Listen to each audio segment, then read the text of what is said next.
Welcome to Brainish English Stories. The small crowd on the dock watched the huge ship. It wasn't moving. The water around it looked grey and wavy. Black smoke came from the ship. Many noisy seagulls flew around the back of the ship, looking for food. From far away, people on the ship looked very small.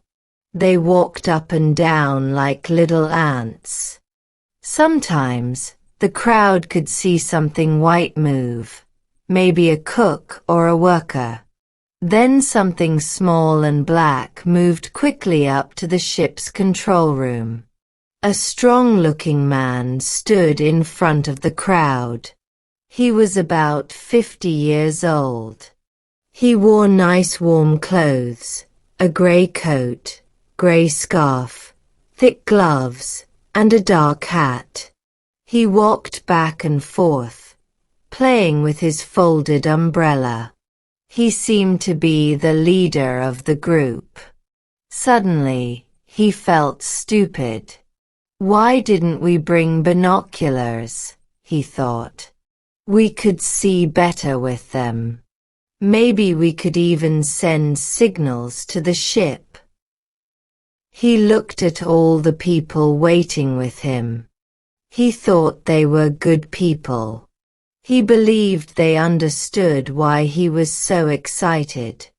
His wife was on that ship. She had been in Europe for 10 months, visiting their oldest daughter who got married last year. Now he was here to take his wife home. He took out his thin yellow watch again. The doctor's small boat left at 2:15, he said. Now it's 4:28. That means we've been waiting for 2 hours and 13 minutes. He made a small whistling sound and closed his watch. But if there was a problem, they would tell us, right? His friend Mr. Gavin answered, Yes, Mr. Hammond. Don't worry. But Mr. Hammond couldn't stay still. This is so annoying, he said, walking quickly. And now it's getting dark. He waved his umbrella at the sky as if to stop the night from coming. A little girl named Jean pulled her mother's hand. I want my tea, Mommy, she cried. Mr. Hammond heard her and smiled. I think we all want some tea, he said nicely. He felt sorry for the little girl. He wished he had some chocolate to give her. Come here, Jean, he said. He picked her up and put her on a tall box so she could see better. Hold on to me, he told her. Jean's mother said, Oh, you don't need to do that, Mr. Hammond. It's no problem, he answered. Jean is my little friend, aren't you, Jean? Yes, Mr. Hammond, Jean said. She touched his hat gently. Suddenly, Jean shouted, Look, Mr. Hammond. The ship is moving. It's coming. Everyone looked. The big ship was slowly turning. A loud bell rang from the ship.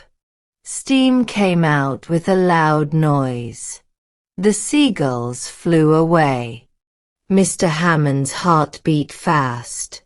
Or was that the ship's engine? He felt excited and nervous. I'm sure you do want tea, said Mr. Hammond kindly. He looked at all the waiting women with warm eyes. He imagined his wife Janie drinking tea on the ship. Maybe she was having her last cup in the dining room. Or maybe she was still on deck, as she liked to be. If so, Perhaps a worker would bring her tea there. He wished he could get it for her himself. For a moment, he pictured Janey holding her cup in her special way. But then he remembered. The ship still wasn't moving. He walked angrily up and down. He checked his taxi was still waiting, then returned to the group near the banana boxes. Little Jean still wanted her tea. Poor child. He wished he had chocolate for her. "Jean," he called. "Want to see better?" He lifted her gently onto a barrel. Holding the little girl made him feel better. "Hold tight," he said, keeping his arm around her. "Don't trouble yourself, Mr. Hammond," said Mrs. Scott. "No trouble at all. Jean's my little friend, right, Jean?" "Yes, Mr. Hammond," Jean said, touching his hat. Then suddenly she grabbed his ear and shouted, "Look! The ship's moving. It's coming." And it was. Finally. The big ship slowly turned. A loud bell rang. Steam shot into the air. Seagulls flew up like white paper. Mr. Hammond's heart pounded. Or was that the ship's engine? Just then, Captain Johnson, the port manager, came walking quickly towards them. Mr. Scott took Jean as Mr. Hammond rushed to greet the captain. "Captain, you've come at last," Mr. Hammond said excitedly. "Don't blame me," said the captain, breathing heavily. "Your wife is on that ship, right?" "Yes. Yes. We won't wait much longer now." The big ship came closer, its engine loud, cutting through the dark water. Mr. Hammond stood at the front with the captain. He took off his hat and searched the crowded decks. He waved and shouted, "Hello!" across the water, then laughed excitedly. "See her?" asked the captain. "Not yet. Wait." Then between two slow people, "Move!" He waved his umbrella. He saw a hand. A white glove waving a handkerchief. And there she was, Janey, his wife, smiling and waving by the ship's rail. Wonderful. Perfect. He jumped excitedly. Quickly, he offered cigars to the captain. "Take some. I have more at the hotel." "Thanks," said the captain. Mr. Hammond put his cigar case away. His hands shook, but he calmed himself. There was Janey, talking to another woman but watching for him. She looked so small on the huge ship. His heart hurt seeing her. She had traveled so far alone. But that was Janey, always brave. Workers moved passengers aside and prepared the walkway. People on ship and land called to each other. "Everything good. Everything good. How's mother?" "Much better." "Hello, Jean." "Hello, Aunt Emily." "Good trip." "Excellent." "Almost there." "Almost there." The engines stopped. The ship moved slowly to the dock. "Move aside." "Make way!" shouted the dock workers as they pushed the heavy walkway into place. Mr. Hammond motioned for Janey to stay put. He followed the harbour master onto the ship, not caring about ladies' first manners. "After you, Captain," he said cheerfully. Then he rushed past and went straight to Janey, hugging her tightly. "Well, here we are," he said happily. Janey smiled her special little smile. "Hello, dear," she said in her calm voice. "Were you waiting long?" Not too long, he thought.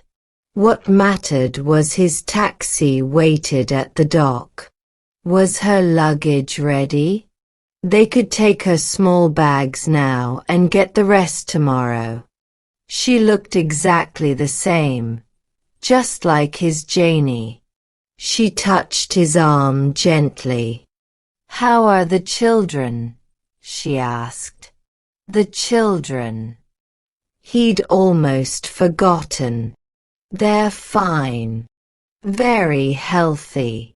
Did they write me letters?" "Yes.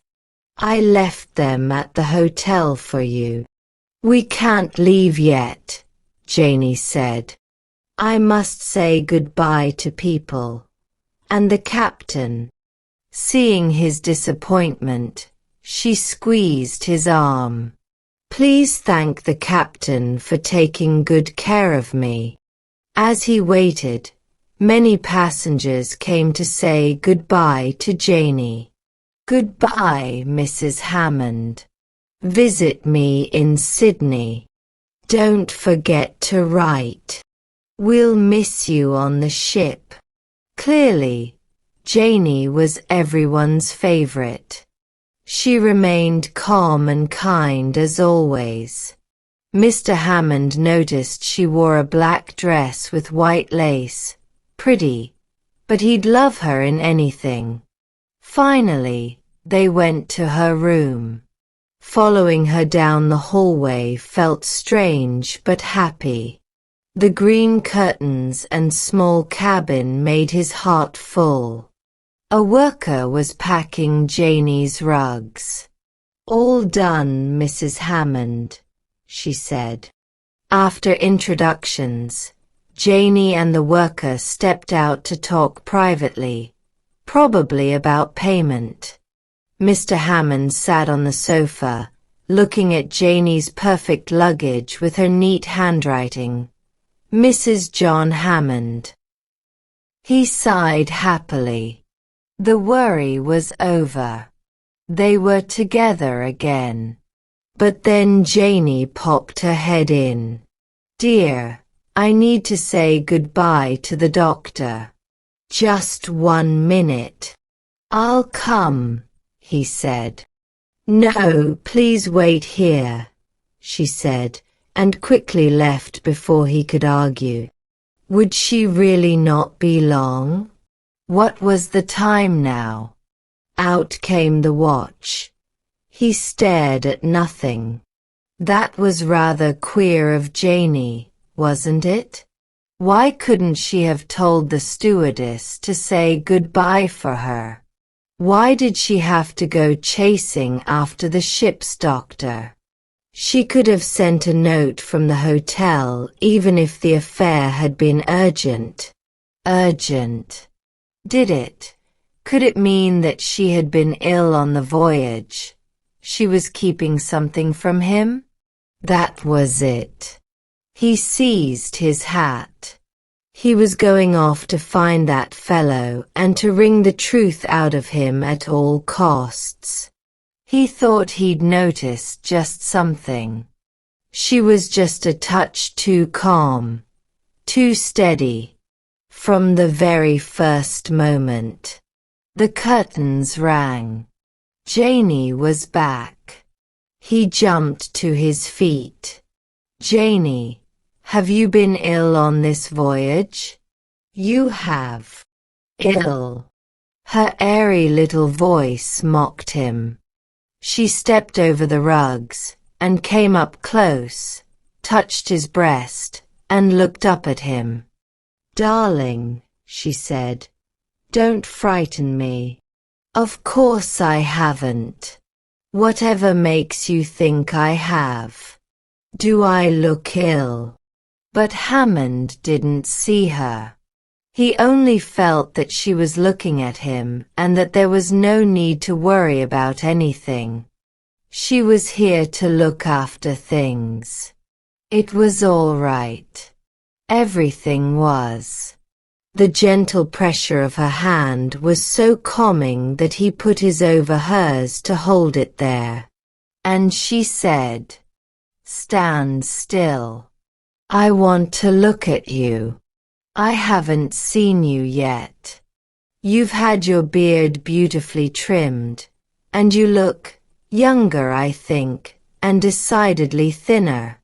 Bachelor life agrees with you." Agrees with me. He groaned for love and caught her close again. And again, as always, he had the feeling that he was holding something that never was quite his. Something too delicate, too precious, that would fly away once he let go. For God's sake, let's get off to the hotel so that we can be by ourselves. And he rang the bell hard for someone to look sharp with the luggage.